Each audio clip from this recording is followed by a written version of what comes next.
Leylek район тұрғыны Айбек жолугушуга жаштардын маселесин айтууга келди. Ал атайын өзгөрүш айылынан келген. Чегарадагы айылда жумушсуздуктун айынан жаштарды кармоо кыйын болуп турат. Окуу жайды бүтүп келип, өзү да жумуш таппай бара.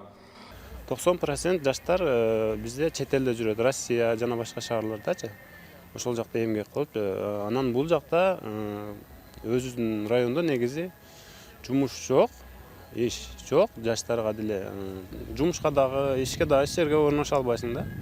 Таныш болбосо ошондой болуп калган да, акыркы эме коррупция болуп кеткен. Лейлекти айрымдар жердин түбү деп жүрүшөт. Мен айтар элем, лейлек жердин түбү эмес, лейлек жердин гүлү деп. Мына ошол касиеттүү лейлектин Айбек көтөргөн маселе президенттикке талапкер Садыр Жапаровдун программасында камтылган. Исфана шаарындагы жолугушууда Жапаров муну өзү да белгилеп өттү.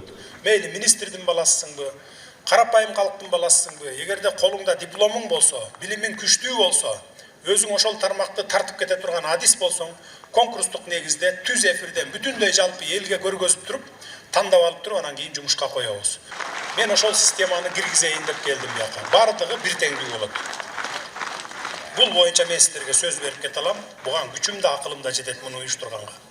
Исфана шаарында өткөн жолугушууга Leylek районунун жана Сүлүктү шаарынын тургундары жапырт келишти. Кыргызстандын мамлекеттүүлүгүнө салым кошкон чыгаан инсандар чыккан аймактын тургундары элдик талапкердин шайлоо программасы менен таанышып, негизги маселе чек арадагы жагдайга токтолушту. Чек ара тактоо ишин биздин кошуналар менен болгон мамилебизди бузбастан, тетирисинче эзелтен жакын жашап келаткан биздин элдердин ортосундагы достукту жана кызматташтыкты түбөлүккө бекемдеп, саясий, экономикалык жана социалдык маданий алаканы чыңдагандай болушубуз керек. Азыр чек ара кызматы улуттук коопсуздук курамында иш алып барууда. Чек арадагы кейиштүү жагдайлар, контрабанда, өлкөнү сазга батырган коррупция менен күрөштөр эми мындан ары да оң натыйжасын бере баштайт деп мен терең ишенем. Мына Өзбекстан мамлекети баягы делимитация кылып атпайбы, жана эмелерди орнотуп, демаркация делимитация кылып жана тумбаларды орнотуп. Алар мурда чечилип калган жерлер. Кече интернет булактарынан айтып атат, мына жаңы бийлик келип жерди сатып ийди, антип ийди, минтип ийди деп. Андай кара пиарларга ишенбеңиздер. Биз азыр бир дагы метр жерди чечелекпиз. Жаңыдан мына сүйлөшүүлөрдү баштап, делегациялар иштеп атат, комиссиялар бири-бири менен. Leylek району Тажикстандын бир топ райондору менен чектешип, Чыр-Чатак байма-бай орун алган шарты катаал аймактардын бири. Стадиондогу жолугушууга ар улуттан келген миңдеген тургундардан жазуу түрүндө жана түз кайрылуулар айтылды. Садыр Жапаров сен элекке келгениңе абдан кубанабыз. Кебе деген Разаковдун жолун жолдоп, ушун эмени элди карайсың деген ойдобуз. Leylektin жаштары бизди колдойт. Себеби дегенде пахта коюучулар, кошоматчылар жана башка ушундай коррупционерлерден алыс болушуңузга ишенем.